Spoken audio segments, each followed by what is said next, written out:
Buenos días, hermanos y hermanas. Ustedes se han dado cuenta lo que dice nuestro precioso vitral. Bueno, no sé si ustedes alcanzan a ver desde allá.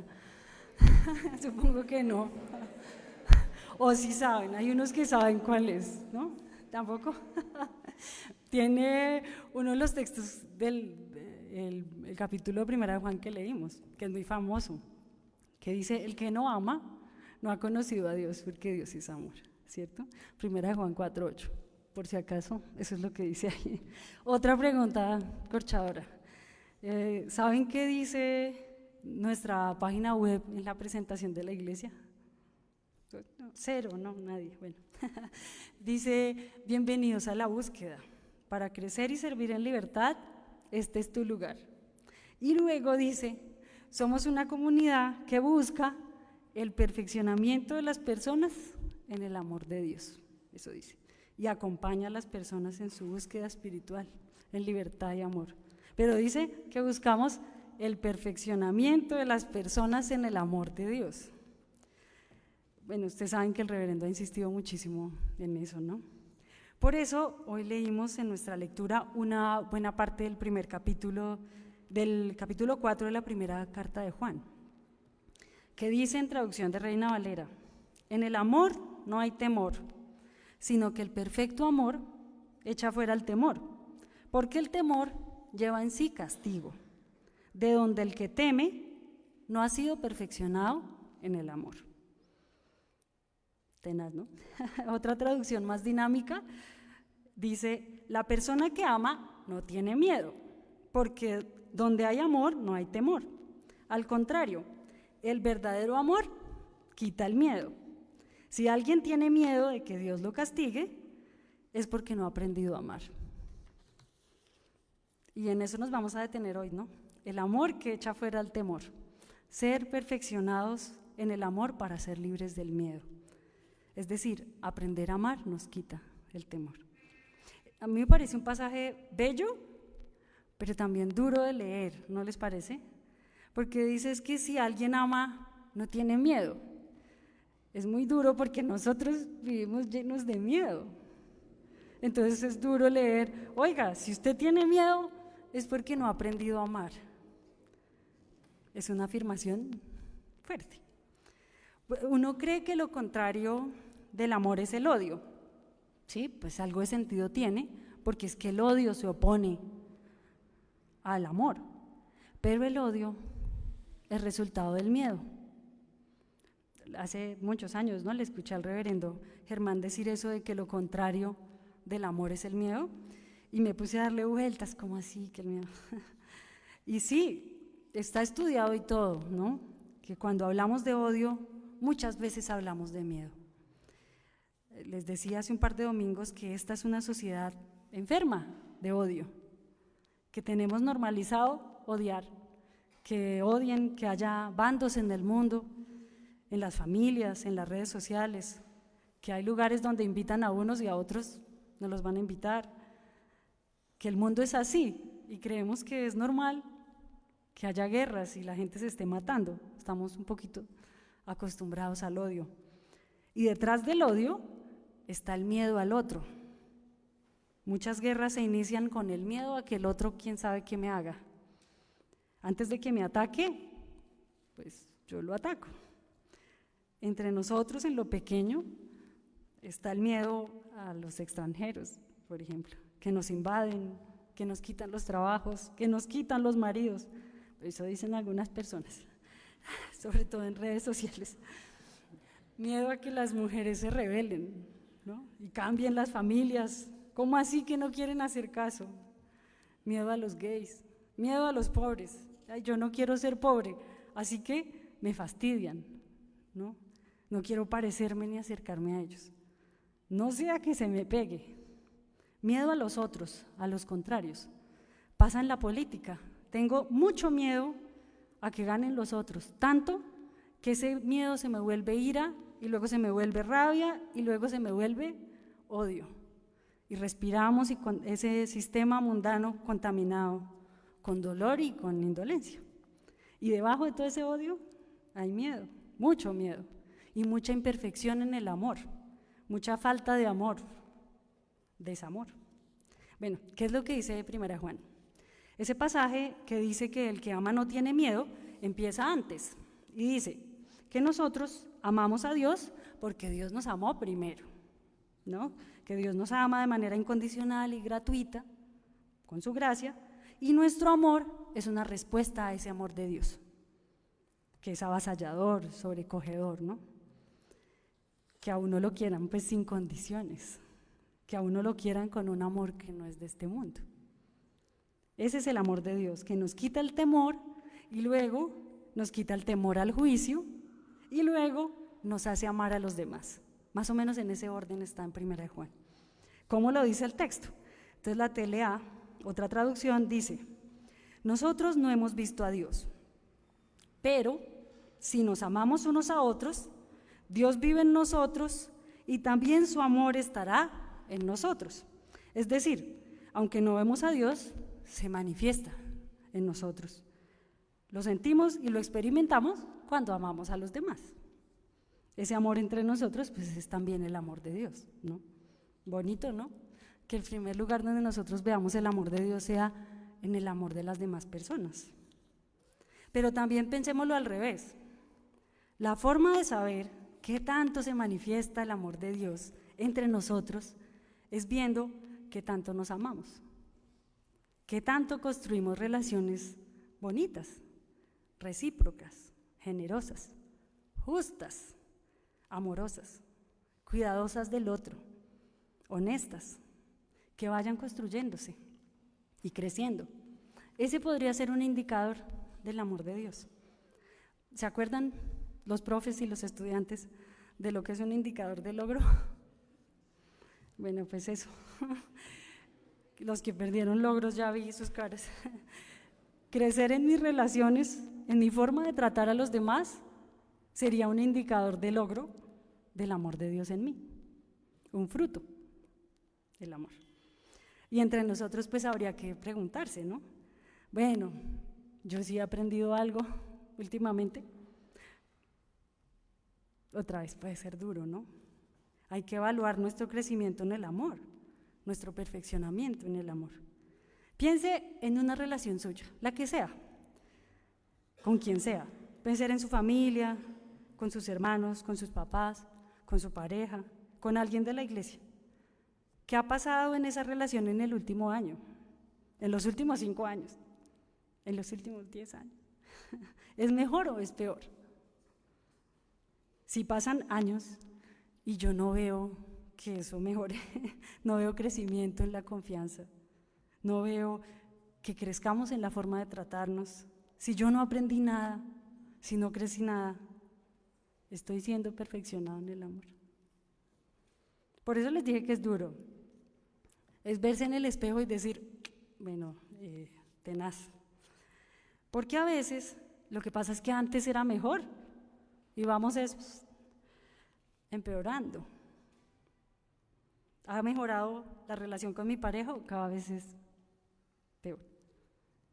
¿Trato mejor a mi familia hoy que hace 1 año, que hace 5 años? Porque ya uno conociendo a una persona 20 años, ya debe tener idea de cómo tratarla mejor, ¿no? De cómo no sacarle la piedra, de cuidarla.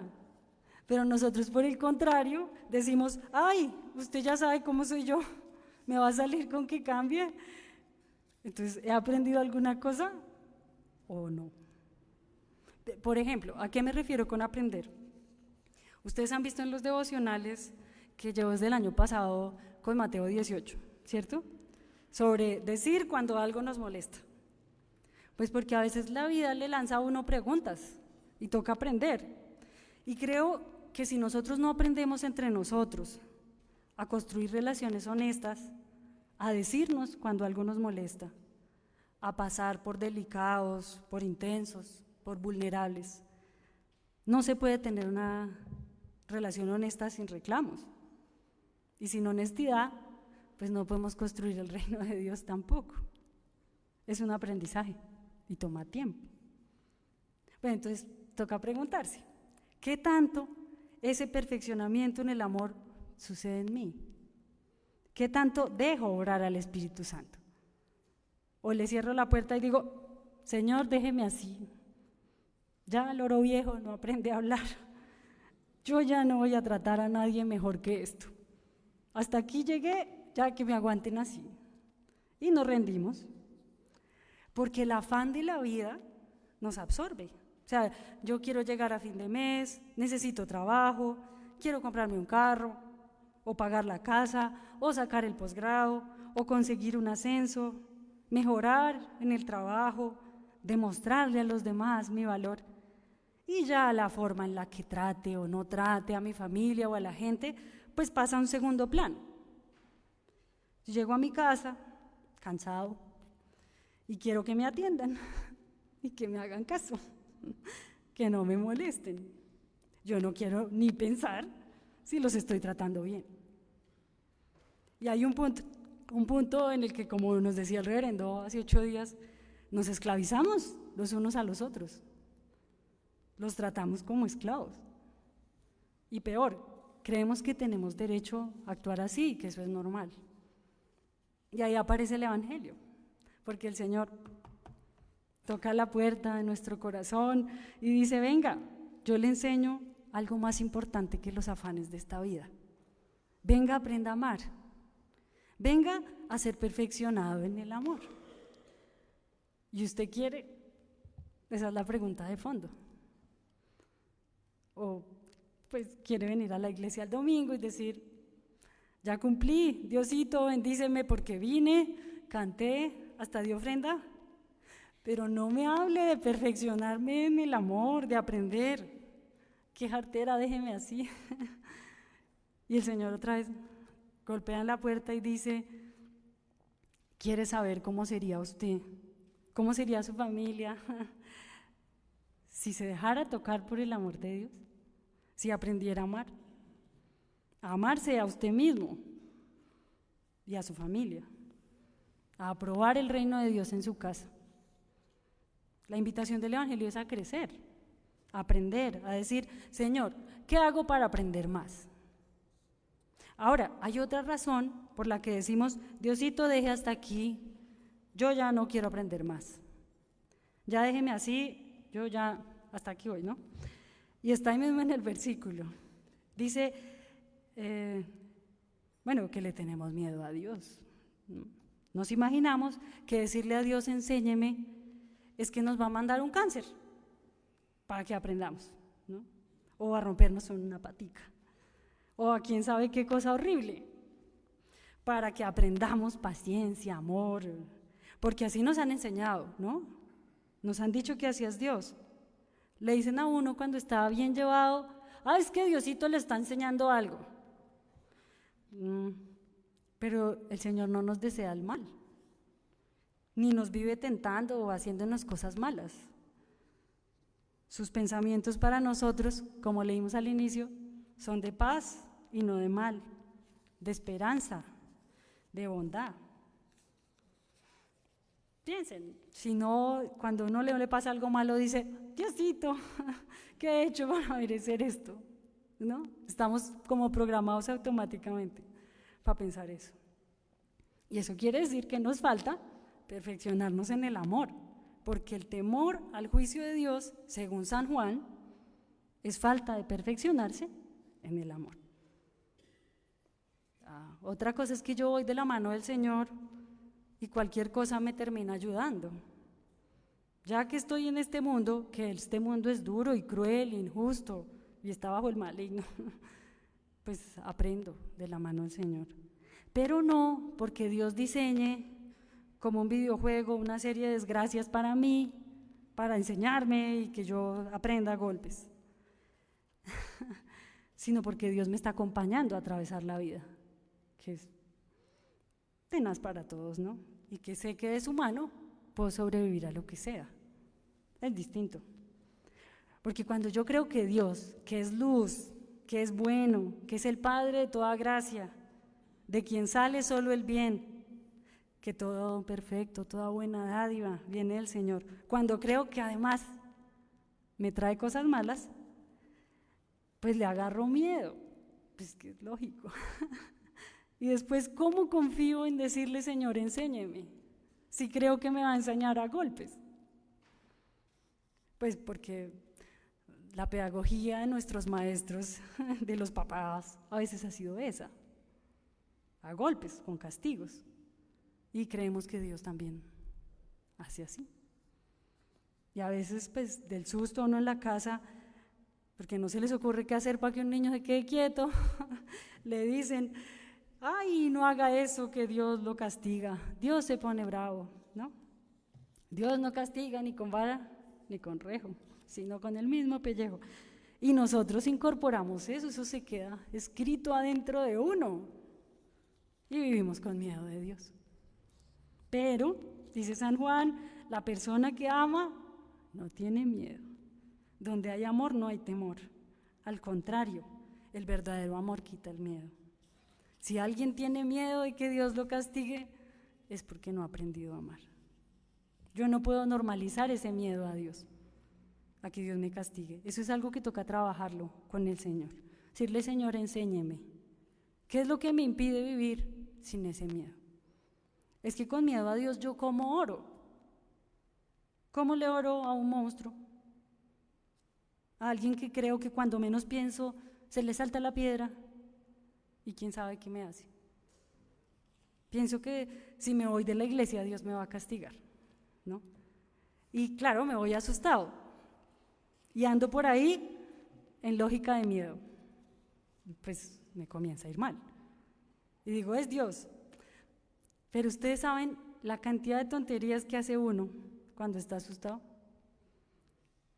Piensen, no piensa bien, actúa en modo supervivencia y toma muy malas decisiones cuando está asustado. Piensen si ustedes no se han equivocado mucho en cosas de negocios, en cosas de trabajo, de pareja, de familia, por miedo, por actuar desde el miedo, afanados, asustados. Yo sí, me equivoco. ¿Qué pasa cuando uno cree que todo le va a salir mal? No se vende barato y acepta el primer trabajo, referea las cosas. No puede ver soluciones. Se le cierra a uno la mente del susto. Ese es el miedo, eso no es Dios. Es el miedo al castigo. El miedo al juicio sí acaba conmigo. Por el contrario, la seguridad es fruto del amor. Saberse amado por Dios es fruto del amor de Dios, que se supone que me habita, de dejar que Dios me muestre por qué le tengo miedo. Es que a lo mejor yo lo culpo por cosas que hicieron otras personas. ¿Le reclamo a Dios? A veces para no reclamarle a otro ser humano. Es más fácil, ¿no? Que a la familia, a personas con las que tendría problemas y le digo, oiga, usted me hizo mal. Entonces es más fácil a veces decir, Dios, ¿por qué permitiste esto? Que buscar las causas de las cosas. ¿De dónde viene mi miedo a Dios?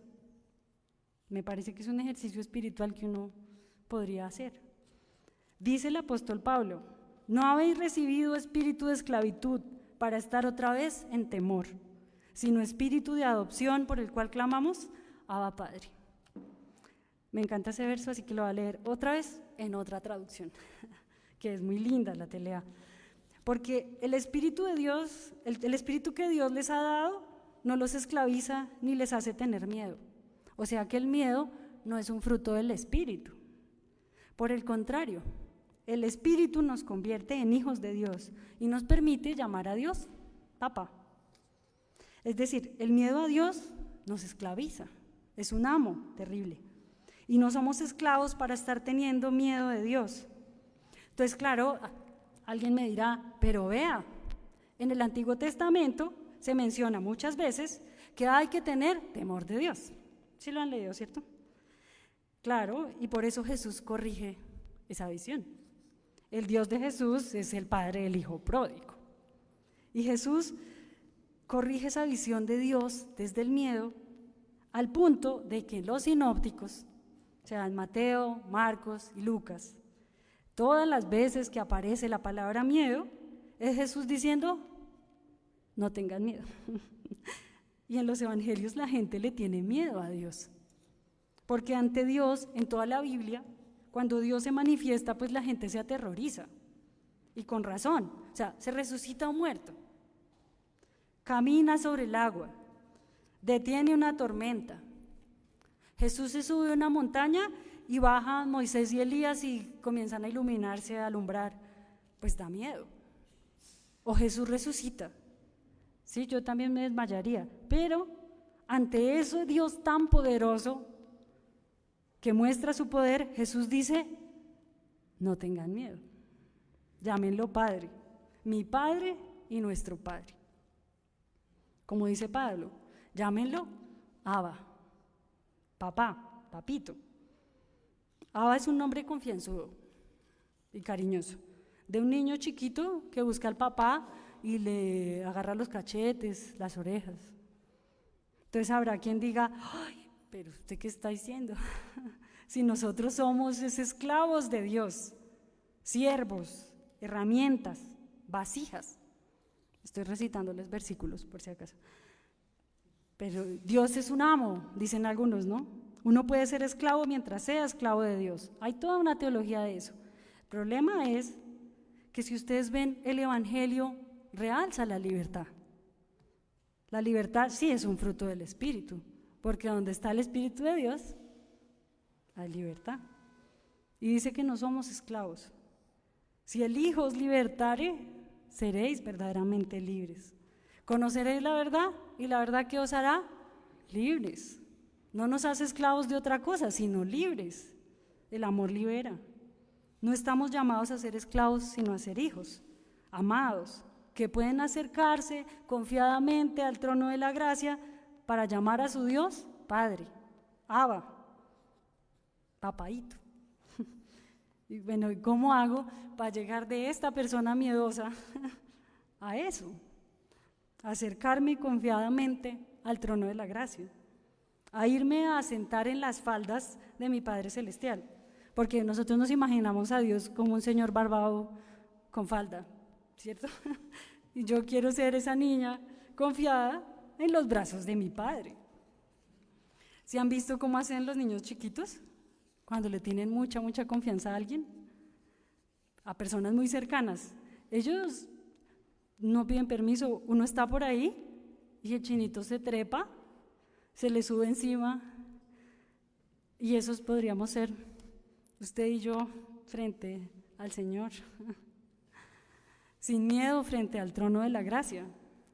No soy yo muerta de miedo frente al gran trono blanco, sino una niña segura que se sube en la falda confiada, que trepa la pierna de la persona amada y se le sube encima y se le echa al cuello, porque estoy frente al trono de la gracia, no al del juicio.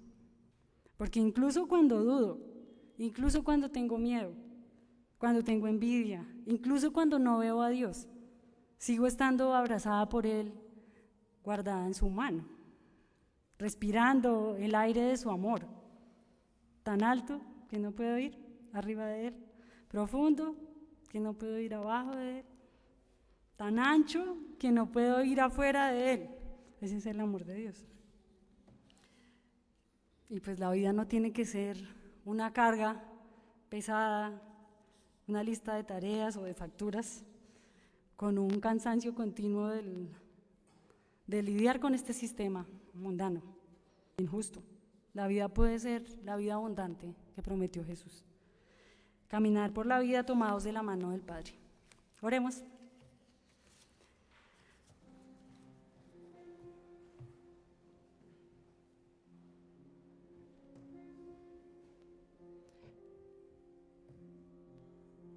Padre bueno, enséñanos. Aunque a veces nos resistimos, queremos ir por la vida tomados de tu mano, aprendiendo de ti, siendo perfeccionados en el amor, deshaciéndonos uno a uno de todos los temores que tenemos, de todo el peso que nos agobia, sabiendo que tú nos quieres ver libres, alegres, amados, esperanzados, sembrando amor en el mundo, así como tú nos amas.